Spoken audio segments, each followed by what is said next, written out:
Hello and welcome to this extended edition of Straight Talk with Portland City Council candidates Commissioner Joanne Hardesty and her challenger Rene Gonzalez. We ran out of time during our original episode and the candidates agreed to stay around for these bonus rounds of questions. So thank you again for being willing to do this. You know, you both disagree on this other measure that's going to be on the ballot, Measure 26228.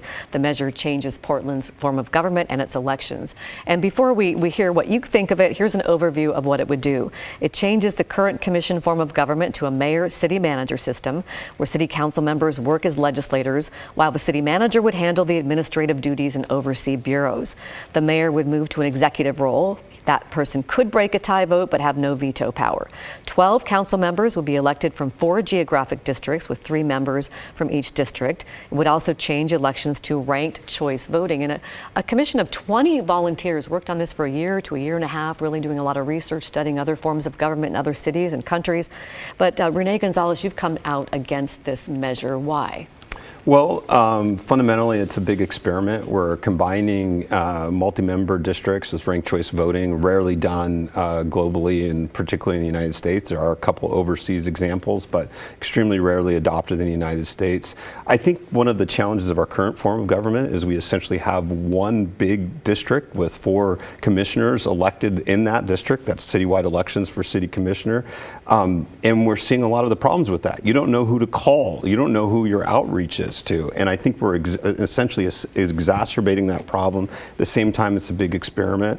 And it's going to be very complex to implement. The city has not done a great job of implementing big projects recently, whether you're talking the Clean Energy Fund or police accountability, which those things have taken much longer than people think and are much more complicated. I'm looking at this as a high-risk proposal before us. There are aspects I like. I prefer Mingus Maps's suggestions that may be on the ballot in May, and that's what I would be supporting should it come to be before us in May. And Commissioner, at a KGW City Club debate, you declined to say what you preferred because you didn't want to tip the scales and influence anyone. But shortly afterwards, you did say that you would vote yes for it. Why change your mind and why are you supporting it?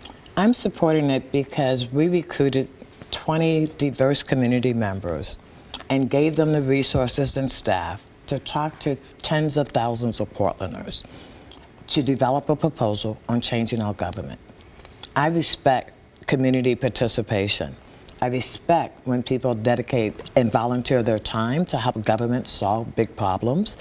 And I think that we, as the elected officials, had an obligation to make sure that we stayed back and allowed the Charter Commission members' voices to be the voices that the public heard around this issue. I have no interest in whatever Maps has put together, and all I know about it is what I've read in the paper, and I think it just undermines the integrity of asking volunteers to volunteer their time to help.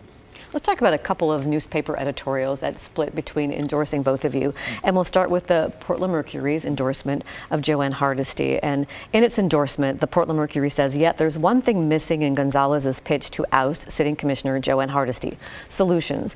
Gonzalez hasn't offered the public any clear plans on how he would resolve the many crises he so eagerly identifies. And the paper's editorial board went on to mention some of Hardesty's accomplishments, including championing Portland street response, establishing the Portland Clean Energy Fund, among other things, and said, quote, it's been years, decades perhaps, since we can remember a city commissioner accomplishing so much in their first term. What's your response to the criticism that you don't offer any real solutions to some of these problems? Well, I think, first of all, we have put forth municipal court as a means that the city can specifically address challenges of crime in the city of Portland without dependency on the state legislature, without dependency on the county in significant ways. I've addressed police funding and staffing of specialists. So I disagree with that assessment. I think I have offered specifics there. The mayor has since come forth with respect to homelessness and the unsheltered with a very specific proposal that aligns with the direction I'm going.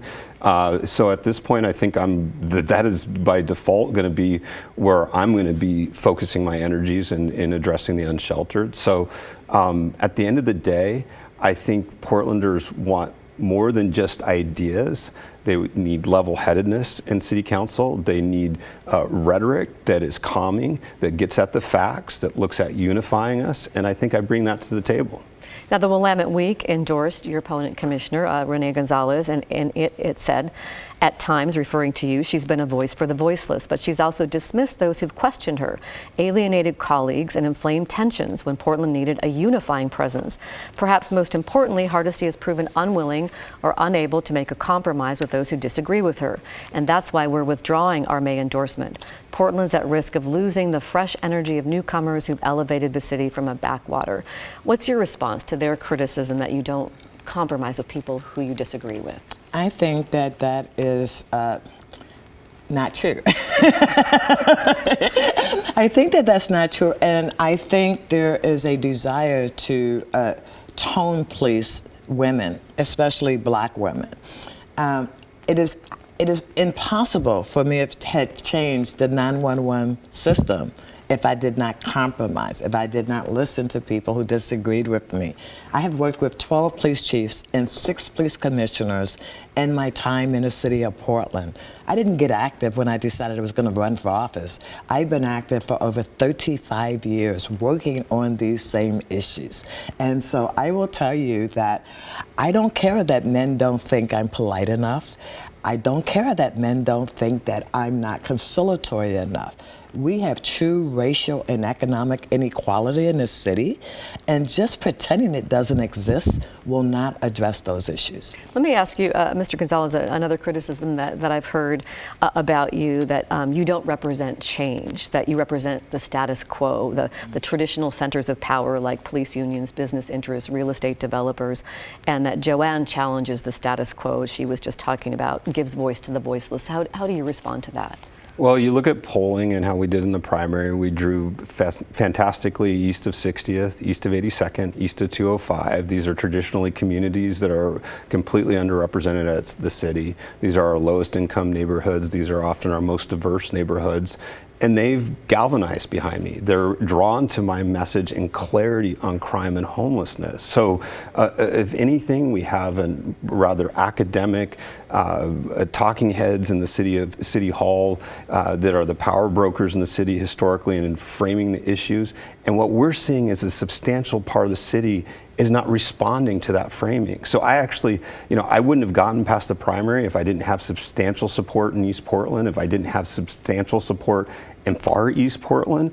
I actually think I'm bringing into City Hall the voice of parents, the voice of multi-generational Portlanders that have deep ties to the city going back. And it's not just money that's that tie, that is sometimes just having family here for a long time, worried about the legacy we've brought forward, as well as what we're going to leave for our children that come after us. So I disagree with the assessment. I wouldn't have gotten here without the support of a lot of small donors throughout the city and a lot of East Portlanders. But you've used a lot of rich fat cat donors to skirt the law and the election law. I think voters need to know that what they see is someone who the rules don't apply to them, just like the deal with Schnitzer. And even though— You're talking about the rent, but the judge in that case did overturn that a fine. Republican administrative court judge overturned it. I expect the city to challenge that being overturned because the elections experts said that he broke the law. Those are the people that we at the city are accountable to. Do you want to respond to that? I mean, Joanne didn't like the result of a judicial decision. We looked at the rules very closely. I have substantial expertise in real estate. When we put the lease together, we did it with the rules in mind. A judge concluded with overwhelming evidence that we complied with the law.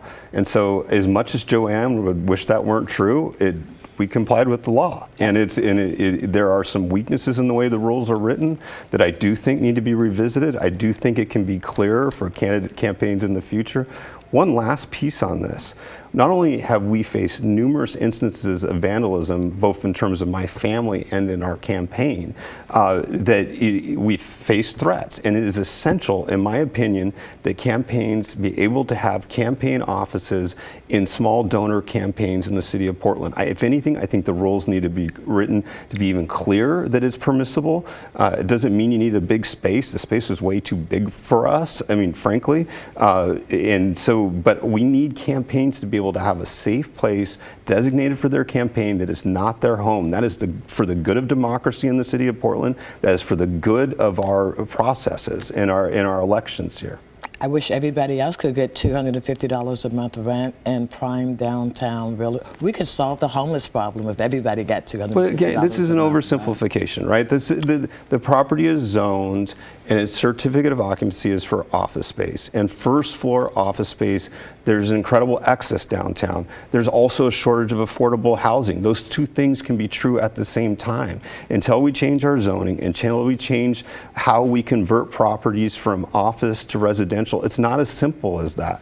Unfortunately, we have too much of one type of property and not enough of the other. That's something I look forward to working on over the next few years. Let me jump in on another subject. You brought this up during the original episode of Straight Talk about police oversight. You championed the police oversight board that voters overwhelmingly approved. It's been slow to get started. What's the status of that? Well, they had their very first town hall last night where they got to hear directly from community members about how they want to develop this accountability, this new accountability system. Mr. Gonzalez seems to think that we should do things fast, and we've done that a lot at the City of Portland. I'd rather do things well and make sure that the systems that we're putting in place will be sustainable over the long haul. I am proud of the commissioners that are working on putting this new board together, and they are having the same kind of difficult conversations that the Charter Commission had as they were developing their recommendations. I trust community members when we ask them to volunteer their time. I trust their input will be valuable and we'll use it to develop policy. So I don't want to do it fast, I want to do it right. And I want to make sure that when we do it, it's not undone by an election or a change in political ideology. Mr. Gonzalez, you've made it clear that you support the police, that you're a law and order candidate. How can voters have confidence that you will also hold police accountable? Well, it's a cornerstone of a free democracy that we have public oversight of police officers. I mean, I am the son of a judge. We'd often talk about the risk of cowboy cops and the impacts that has on a community. Anytime you entrust someone with a deadly weapon, which we do with police, there absolutely has to be community oversight and police accountability. So the fact that I think at this point in our city's history,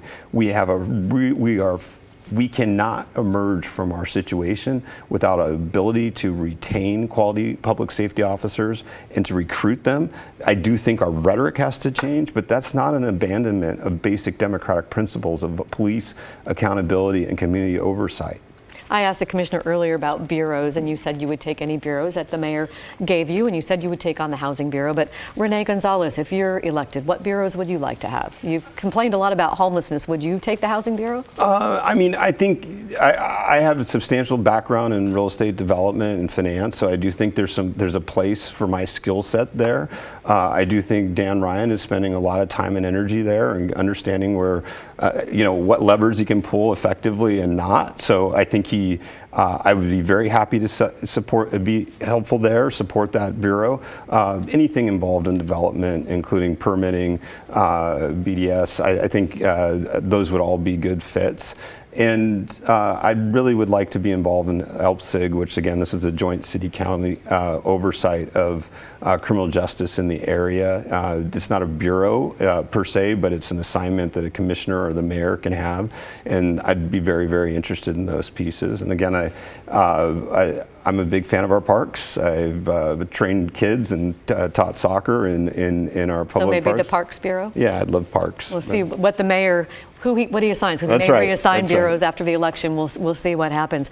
What is your vision for downtown Portland compared to what you think it would be if Commissioner Hardesty is reelected? Well, it's been a source of tremendous civic pride during our lifetimes in the city of Portland, and it's been a place that drew people in, and both for work and for play. And so I think that still has to be a part of its future. And whether it's going to continue to have the same mix of office and residential space, I think probably that mix is going to be altered given the changes in the way people work.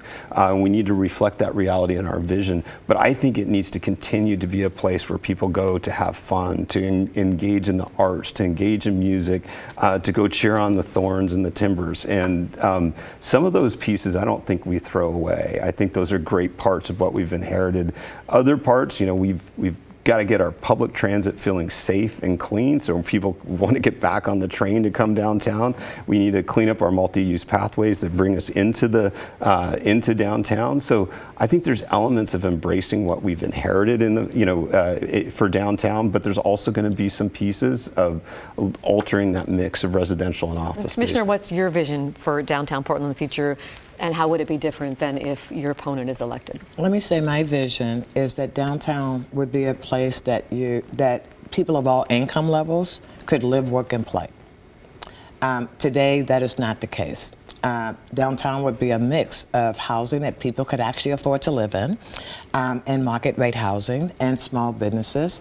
And if I were a queen for a day, I would land bank all the land the city currently owns and start buying up these derelict buildings and start limiting development to 60% of the area median income so that we can continue to have creatives, musicians, live workspace, and that people who work in these places that Mr. Gonzalez talks about playing at, those people can no longer afford to live in the city. I'm a public transit rider, and public transit is clean. There are excellent security on it.